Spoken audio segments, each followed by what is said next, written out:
I caught my wife cheating on me when I found out she bought a ring for her boyfriend that I thought she was giving to me. I'm 57, married for over 3 decades to Jennifer, 51. We have a son and 2 daughters, all adults now and living on their own. I work for a pharmaceutical company with a great payout. Our lifestyle has been decent, even with a single income and 3 children. Life didn't used to be that complicated. A year and a half back, my company decided to set up another production unit in the neighboring town, and I was appointed as one of the core members to lead the setup. I was leading the manufacturing department when I got the offer. I discussed it with Jenny before accepting it. All our children had moved out by then, and it was just us. I didn't want to leave her alone, but she assured me that she would manage fine. It was a temporary project until the setup was running smoothly. The company had taken a year's time for this setup completion. The pay for this duration was almost 2.5x of my current salary, which was a big deal. After measuring all the pros and cons, we decided that I would take it up. That payout would help me retire earlier, and we can enjoy the last phase of our life comfortably. Next month is my 30th anniversary, and I was planning to make it super special for Jenny. I mean, yes, 3 decades is a milestone. Plus, I had to make up for my absence due to work commitments. So, I decided to gift her a diamond pendant she had been eyeing for a long time. I went to one of the oldest jewelry shops in town. They showed me their latest and classiest collection, but I was not able to finalize one. I showed Jenny's photo to the store guy and asked them to suggest something that would suit her beauty. He was surprised to see her and asked me if she was my wife. I said, damn yes. He said she was a regular customer for many years and often visited the store.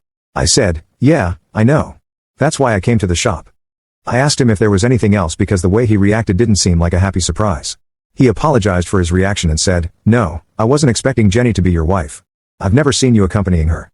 His response was stammering and somewhat unsatisfied. I calmed him down and asked him what was the matter. He said Jenny had visited the store a week prior and placed an order for a men's sapphire ring. He apologized to me a million times, saying he might have ruined the surprise for her. He pleaded that I act surprised when she gives me the ring, or else she might report him to the manager, and he would be fired for being a big mouth. I chuckled and asked him not to worry about it. I was over the moon, thinking Jenny was equally excited about the anniversary and that she had been planning surprises for me. Next, I made the reservation for a beach holiday. I booked a resort on a private island in Miami. All the arrangements were made for an exotic holiday by the ocean. It was all a surprise. After making all the arrangements, I was waiting for the anniversary day to arrive. However, all my happiness crashed down yesterday when I saw a sapphire ring on my friend Lena's husband. Jenny, Lena, and I have been close friends for the last 30 years. Actually, we had a group of 5 close friends, but 2 of them lost touch eventually. But we 3 are still super tight. Lena has been the toughest person I have ever met. Discussing her background would have been futile here, but it holds importance in this case. Lena's father was a wealthy businessman. 3 years back, however, some of his top management guys conspired to siphon the company's money, leading to the company's shutdown due to compliance issues. Her father suffered a heart attack and got paralyzed due to that trauma. Since then, she has stepped up to take care of her parents and has been bravely fighting court cases to clean her father's reputation. Yesterday, Jenny and I visited Lena to check on her dad's condition. Everything was normal until her husband, Marcus, 52, arrived. I don't know if it was his flamboyant personality or the flashy ring itself that caught my attention. I couldn't pretend not to notice it and asked him about the ring. If I had not known about that ring earlier, I would have never noticed their reactions and body language. Marcus and Jenny looked at each other, and then he curled his lips with a smile and said he bought it for himself. Lena seemed to be annoyed at this. I mean, it goes without saying that she has been going through a difficult time managing her family and her parents along with court cases.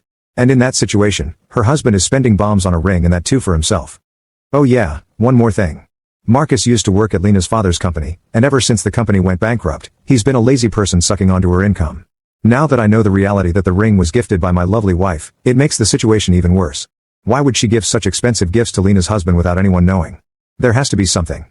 I added 2 plus 2, and now it makes sense to conclude that they both are fooling around. Now, the thing is, I just cannot confront this based on my math. I need proper evidence. I could have teamed up with Lena on this mission, but she's already going through enough, and I don't want to trouble her without evidence. I have to leave for work tomorrow, and it disgusts me to think that as soon as I leave, Marcus is going to come and sleep with my wife. I'm going nuts thinking about the entire situation. Update 1. Hey, I left the last post midway. I kind of got lost in my thoughts. I got one comment asking if I missed reading out the red flag or if there was none. Let me tell you, although I still have no information on when and how, I know for sure that their cheating game would have started after my transfer to the new plant. Lena and Marcus have been married for 6 to 7 years with no kids. I don't know what Lena saw in that lazy guy that she served him a fortune on a platter. I mean, he got an eminent position in the company without his effort. After the transfer, for the first 5 to 7 months, I was mostly staying at the new manufacturing unit. The company provided us with the stay and everything. I used to drive home twice or thrice a month. Initially, Jenny was sulking and complaining about our limited couple time, but eventually, that stopped. I thought she got used to the situation. It was kind of a relief for me, but now I think it was not. It was a sign of a bigger problem.